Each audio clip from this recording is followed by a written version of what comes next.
মহাবিদ্যালয়ৰ সন্মুখত প্ৰতিবাদ সাব্যস্ত কৰিব বিচাৰিছে। গতিকে সকলোকে ঐক্যবদ্ধভাৱে উক্ত কাৰ্যসূচীত অংশগ্ৰহণ কৰিবলৈ আমি অনুৰোধ জনাইছোঁ।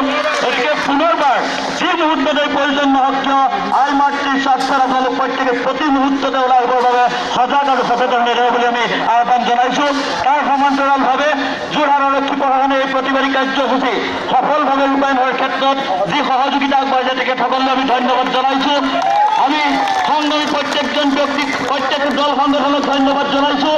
আপোনালোকৰ সবল নেতৃত্বৰ বাবে আজি এই সবল প্ৰতিবাদী কাৰ্যসূচী সফল হৈছে।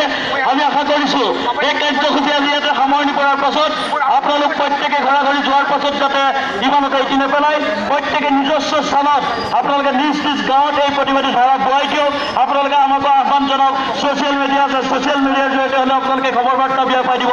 আপোনালোকৰ সেই অঞ্চলসমূহলৈ আমি প্ৰত্যেকে ইজনে সিজনে গৈ সংগ্ৰামী ধাৰা অব্যাহত ৰাখিম। গতিকে সকলোকে আজিৰ এই কাৰ্যসূচীত সক্ৰিয় সহায় সহযোগিতা আগবঢ়াই কাৰ্যসূচী সফলতা কৰাৰ বাবে ধন্যবাদ আৰু কৃতজ্ঞতা জনাইছোঁ। ধন্যবাদ ৰাইজ। আপোনালোকে যে এনেকৈ কেৱল বাবে ওলাই আহিলে মই দুআষাৰ কথা খালি ক'ব খুজিছোঁ।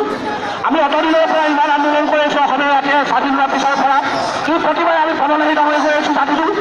কোনে কেতিয়া কি কৰিলে সেইখিনি আমি উল্লেখ কৰিবলৈ নাযাওঁ, কিন্তু যিখিনি হৈ গ'ল সকলো সংশোধন হওক।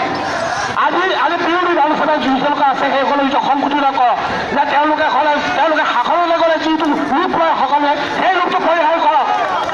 আৰু এটা কথা, আজি এটা কথা কৈছোঁ, আমি জীৱন তুচ্ছ কৰি অকলে আজি দিল্লীত ৰাইজৰ হৈ প্ৰতিবাদ কৰিবলৈ গৈছোঁ।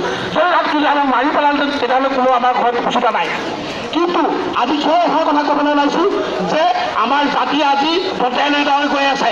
সকলোৱে এতিয়া তলে তলে সকলো মিলিবলৈ গৈ আছিলে চৰকাৰৰ লগত। সেইটো আমি তেনেদৰে প্ৰতিবাদ কৰিবলৈ বাধ্য হ'লোঁ। আৰু ৰাইজ জাগ্ৰত হওক, জাগ্ৰত হ'বলৈ গাঁৱৰ পৰা আমি যাব লাগিব আৰু সকলো ওলাই হওক। আৰু এটা কথা, ইয়াত আমি বঙালী আমাৰ শত্ৰু হয়, বেংগলী আমাৰ শত্ৰু হয়, এইটো আমাৰ এটা পলিচি খেলিছে। আমি কথা বতৰা কৰিবলৈ যাব নালাগে। গতিকে সকলোৱে আমি আৰু এটা কথা এই সংগ্ৰাম নেখেলোঁ। এই সংগ্ৰামৰ যদি কোনো দুধৰা পৰিকল্পনা থাকে সংগ্ৰাম সদায় বিফল হয়। আমি সংগ্ৰাম কোনো বিফল হ'ব বিচৰা নাই। এইটো অসমীয়া জাতি, এইটো সুতাৰ বাৰু ওলাল খেলা অসমীয়া জাতি, যিটো জাতিৰ বাবে হাজাৰো ক'ব লাগিব, কিবা এটা কবিতাও ক'ব লাগিব। ইয়াত